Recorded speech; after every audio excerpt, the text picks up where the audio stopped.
ह्या मतदारसंघांचा विचार केला, जळगाव जिल्हा रावेर आणि जळगाव नेहमी भाजपचा बालेकिल्ला राहिलेला आहे. आताही मोठं आव्हान आहे. गिरीश महाजन तर म्हणतात आमच्या दोघी जागा 5 लाखांच्या वर मतांनी निवडून येणार. हे आव्हान कसं घेणार? नाही, आमचे ते मोठे भाऊ आहेत.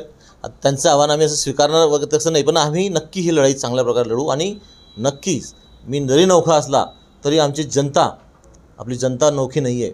जनतेला चांगल्या प्रकारे माहीत आहे विकास काय असतो, विकासाचं डेफिनेशन काय हे जनतेला चांगल्या प्रकारे माहीत आहे. आणि ते डेफिनेशन आम्ही लक्षात आणून देऊ.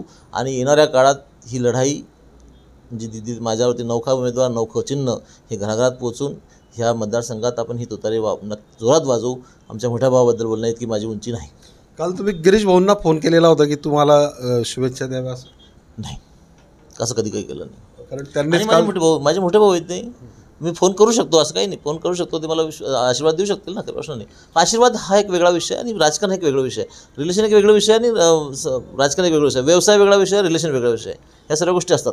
कॉम्पिटिशन हा हेल्दी असायला पाहिजे. एबीपी माझा, उघडा डोळे बघा नीट.